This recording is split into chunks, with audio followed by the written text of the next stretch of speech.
नमस्कार, मैं हूं राहुल तिवारी और आप देख रहे हैं राष्ट्रीय खबर टीवी। पूर्वांचल में माफिया नेताओं की कहानी हिस्ट्री शीटर माफिया नेता ब्रजेश सिंह के बिना पूरी नहीं होती। वो वक्त 2019 के लोकसभा चुनाव का था जब यूपी के पूर्वांचल पर सभी की निगाहें टिकी हुई थी। पूर्वांचल की जमीन से कई बाहुबली निकलकर सियासत तक पहुंचे थे। ऐसे ही एक बाहुबली का नाम है ब्रजेश सिंह, जिसने जब यूपी में एमएलसी का चुनाव लड़ा था तो रिकॉर्ड मतों से जीत हासिल की थी। लेकिन यूपी में 2017 के विधानसभा चुनाव में ब्रजेश सिंह को हार का सामना करना पड़ा था। ब्रजेश सिंह की कहानी किसी फिल्म की स्टोरी से कम नहीं है। वो एक ऐसे माफिया सरगना रहा है जिसका आतंक पूरे यूपी में नहीं बल्कि यूपी के आसपास के राज्यों में भी देखने को मिला है। सियासी गलियारों और ठेकेदारी के मामलों में उसकी धमक आज भी सुनाई देती है। ब्रजेश सिंह उर्फ अरुण कुमार सिंह का जन्म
उसने दिन दिहाड़े अपने पिता के हत्यारे हरिहर सिंह को मौत के घाट उतार दिया।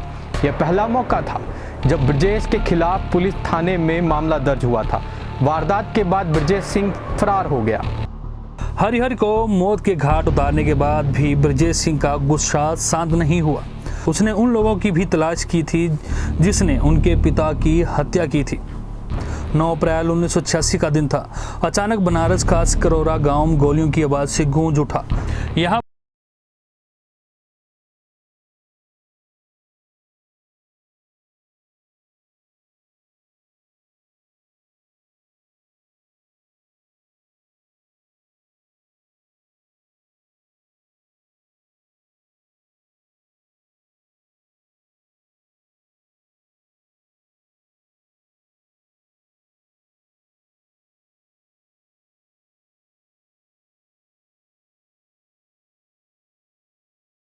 में उतर आए। लेकिन असली खेल तब शुरू हुआ जब ब्रजेश और माफिया डॉन मुख्तार अंसारी कोयले की ठेकेदारी को लेकर आमने सामने हो गए।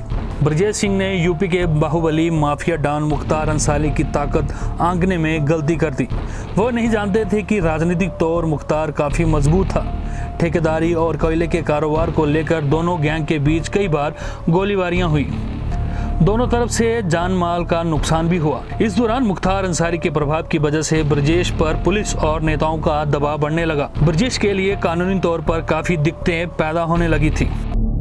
माफिया ब्रजेश का काला कारोबार संभालने वाले कई लोग थे जो मुख्तार अंसारी और पुलिस के निशाने पर थे। ब्रजेश का राइट हैंड कहे जाने वाला अजय खलनायक भी इनमें से एक था, जिस पर जानलेवा हमला भी हो चुका था। इस हमले के पीछे माफिया डॉन मुख्तार अंसारी का नाम आता था। इस दुश्मनी के चलते ही ब्रजेश सिंह के चचेरे भाई सतीश सिंह की दिन दिहाड़े हत्या कर दी गई थी। इस वारदात से पूरा पूर्वांचल दहल गया था।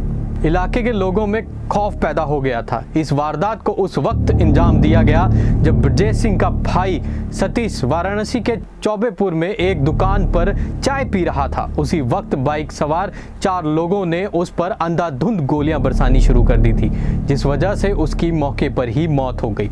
हत्या की इस वारदात के बाद सभी को यह डर सताने लगा था कि कहीं फिर से दोनों के बीच में गैंग वॉर शुरू ना हो जाए। माफिया ब्रजेश सिंह का एम्पायर धीरे धीरे बढ़ने लगा था। पश्चिमी बंगाल, मुंबई, बिहार और उड़ीसा में भी उसने अपना जाल फैला दिया था। हालांकि उस वक्त ब्रजेश भूमिगत चल रहा था। इसी दौरान एक गैंग और तेजी से उभर कर सामने आ रहा था। वो था त्रिभुवन सिंह के पिता के हत्या आरोपी मुकुंद सिंह और साधु सिंह की गैंग। ब्रजेश सिंह के साथी त्रिभुवन सिंह का भाई head constable Rajendra Singh Varanasi police line में तैनात था। अक्टूबर 1988 में साधु सिंह ने कांस्टेबल राजेंद्र को मौत की नींद सुला दिया। इसके बाद हत्या के मामले में कैट थाने पर साधु सिंह के साथ मुख्तार अंसारी और गाजीपुर निवासी भीम सिंह को भी नामजद किया गया था। त्रिभुवन के भाई की हत्या का बदला लेने के लिए ब्रजेश सिंह और त्रिभुवन सिंह ने पुलिस वाला बनकर गाजीपुर के एक अस्पताल में इलाज करा रहे साधु सिंह को भी गोलियों से भून डाला। ये गिरोह उस वक्त इस कांड की वजह से पूरे उत्तर प्रदेश में चर्चा का विषय बन चुका था। फिर इसी तरह से ब्रजेश सिंह ने मुंबई के जेजे अस्पताल में घुसकर बाबली गिरोह के शार्प शूटर समेत 4 पुलिस वालों की हत्या कर डाली। साधु की हत्या के बाद उसके गैंग की कमांड सीधे माफिया डॉन मुख्तार अंसारी के पास आ गई। वे ब्रजेश के लिए एक बड़ी चुनौती बन रहा था। इसी दौरान ब्रजेश ने बीजेपी विधायक कृष्णानंद राय का दामन थामा। राजनीतिक संरक्षण मिलने से ब्रजेश को राहत मिल गई, लेकिन मुख्तार गैंग लगातार उनका पीछा कर रहा था। इसी दौरान ब्रजेश ने मुख्तार पर शिकंजा कसने की कोशिश की, जिसके चलते विधायक कृष्णानंद राय की हत्या कर दी गई।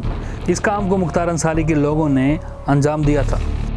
विधायक कृष्णानंदन रॉय की हत्या के बाद ब्रजेश सिंह यूपी छोड़कर फरार हो गया। वह यूपी से बाहर रहकर काम करते रहते थे, लेकिन बाहर चले जाने की वजह से उसकी गैंग कमज़ोर हो गई थी। मुख्तार अंसारी ने पूरे पूर्वांचल पर कब्जा जमा लिया था। हालांकि 2005 में उसे गिरफ्तार कर लिया गया था, लेकिन वह जेल से गैंग को चलाता था। इसी दौरान सन 2008 में ब्रजेश सिंह को उड़ीसा से गिरफ्तार कर लिया गया। अब वो भी जेल में है, लेकिन पूर्वांचल में ब्रजेश सिंह और उससे जुड़े किस्सों का आज भी नाम है। अब तक के लिए बस इतना ही। फिर लौटूंगा आपके लिए कुछ बड़ी खबरें लेकर और बड़ी कहानियां लेकर। धन्यवाद।